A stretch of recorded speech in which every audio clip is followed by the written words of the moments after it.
Hello everyone, this is a full makeup tutorial. So I'll be starting with our brows. Our brows are really full, so full. So I'll be using a blade to shape our brows. The first place I start with is our brow bone. Once you start from the brow bone, it just gives the brow a very good definition. Then I went to the upper part of our brows to give it a very slim effect, but I really don't like shaping off all my brows because even most clients don't want all their brows shapen off. The purpose of shaping the brows is just to make it look really neat and clean, not to shape everything off. So I go to the next part to give it a definition. I try as much as possible to not make everything neat at first before going to the second brow so that it can look almost equal. Then I go to the brow bone, shape the upper part of the brow and make it neat as well. So I go to the upper part, making neat. Then the tail of the brow, you want the tail of the brow to be thin, but not completely thin, but you want the edge to be really thin and sharp. Then you want to be able to, if you measure the brows, the width has to be equal till you get to the brow bone. Then you now start to thin out when you get towards the tail of the brows. So you go to the brow bone and you keep giving it a very good definition and ensure that it's neat. So I keep working on it. You want to be very careful when you're holding the blade, and you ensure that you hold the client's head and you make sure that your hand is firm so that in case she moves or anything, your hand is still very well positioned. So that's what we're trying to do. And you ensure that you keep brushing the brows. As you brush the brows, you want to cut off the excesses. While you're cutting the excesses, you have to be really careful. You don't want to cut it too deep because the excesses is a lifesaver. Like, you might really need it if especially when the brow is really scanty, so you might use the excesses to fill up the scanty parts. So in this case, our brows are full, so I'm going to really touch the excesses and ensure that our brows are neat and clean. So the center, you shape in the center of the brows too. Be careful not to go in so deep because we have the head of the brow. There's a particular place where the head of the brow is supposed to start from. You don't want to overshape or go in too deep with the head of the brows. So now I went back to our brow bone and I really gave it a very nice and neat shape. So that's it. And the brows is looking really nice. So these are just the touch ups. You go back and forth to ensure that you have a very nice and neat brows. And remember that brows are not twins. They don't look exactly alike.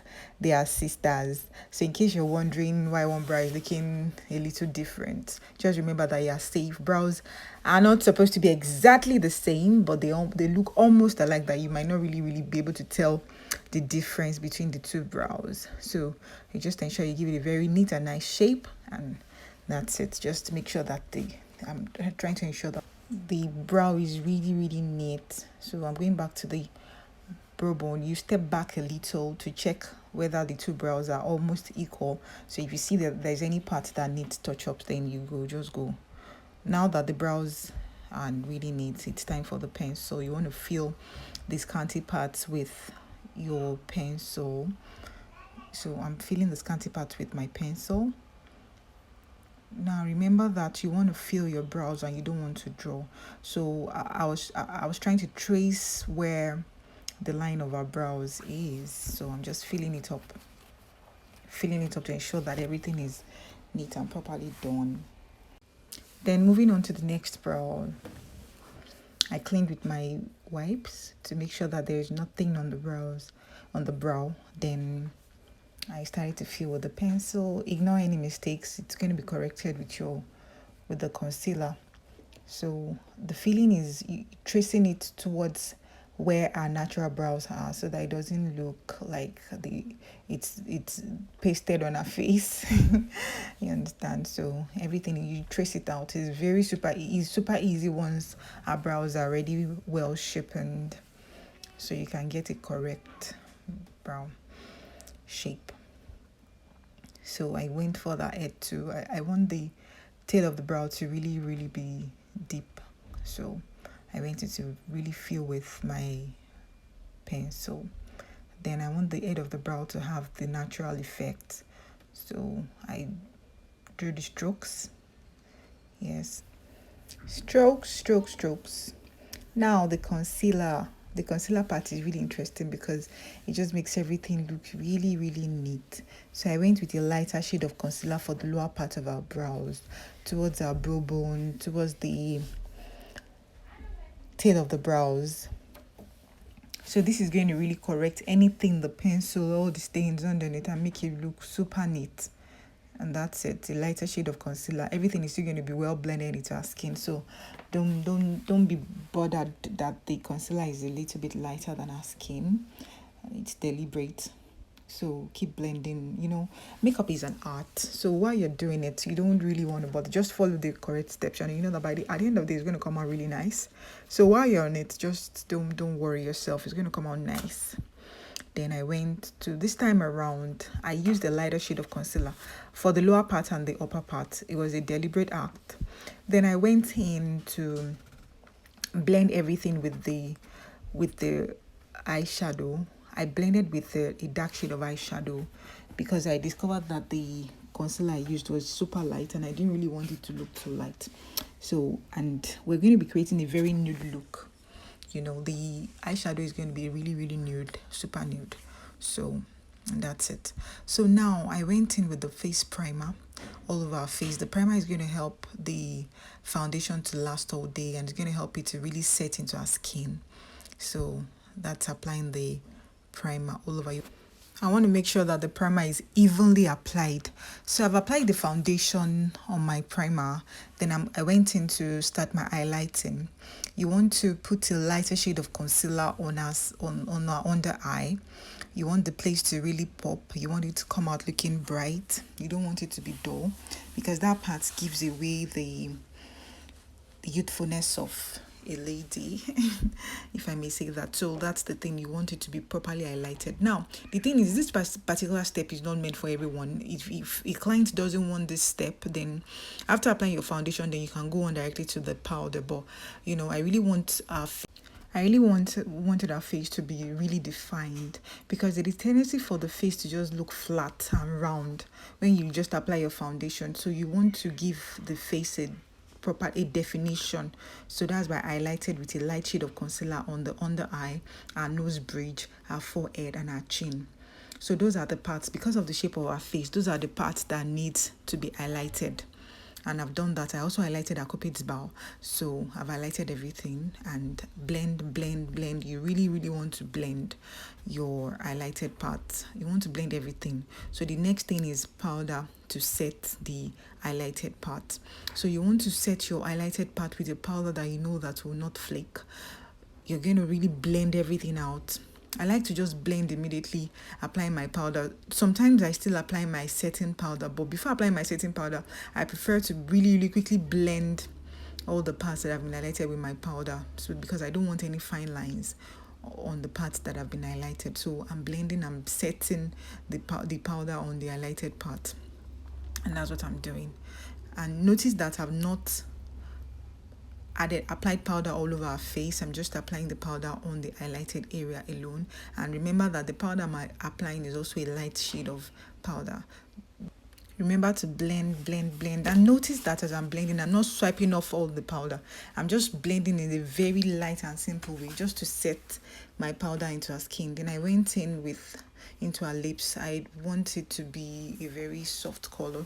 So I went in with a brown shade for the lipstick, and I'm trying to define our lips to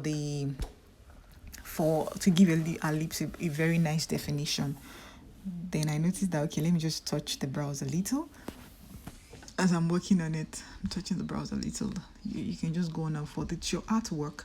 The client's face is your canvas, and you're trying to just work on it. As you notice anything, you go back there and touch up. There is nothing to be worried about. Now again, I went into our brow. This time around, our brows are really curly. I didn't plan to apply any lashes. I wanted it to just be a natural brow. So I went into the upper part, then the lower part. Then for the lower part of the brows, you really have to be very careful, because sometimes the mascara just smudges on your under eye, and the kind of work we've done on the other eye, you don't want to go back to really start all over again. So you have to really be careful and make sure that it's dry Then I went in with the lip gloss on our lips. I really want to be a soft look, just I woke up like this kind of thing.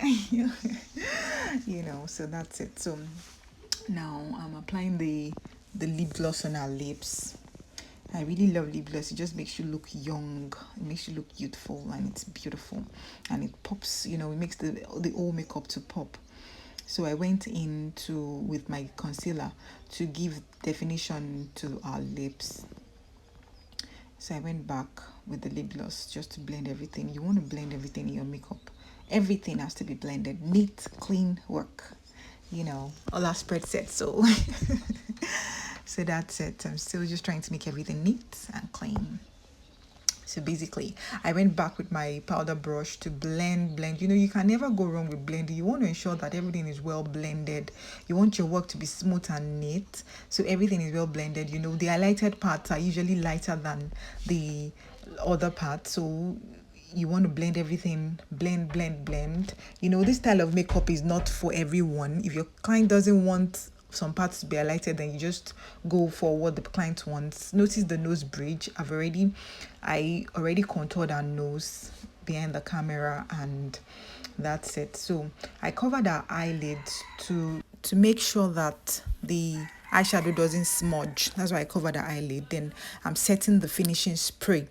It is a very important step to set your finishing spray on the makeup so that you will not start seeing fine lines or breaking because you sprayed the face with the finishing spray. And now that's the look, and she looks really beautiful. Like, I was really in awe of the finished look. The face is well contoured. Everything is neat and clean. I brushed her edges with my edge control. Then I repacked her hair. This is a very important step. Then she wore her earrings. These are little things that can just lift up your work. Like, you'll be so surprised. And the lighting has to be perfect for the video. Everything has to be wonderful. I think I'll be showing you a video of how I do my lightning and all, probably, but not now. Just enjoy the finished look. It's super beautiful. I like the effect of the full brows. I like the fact that she didn't wear lashes. I like the fact that the skin looks really smooth, well blended. I like the fact that our face is really well defined. I like the lip gloss. I like the contouring of the nose. This is just a perfect, beautiful job like you'll expect from Ola Spread, Kindly subscribe to my YouTube channel for more videos like this. Follow me on Instagram at Ola Spread Beauty World. Thank you so much for watching.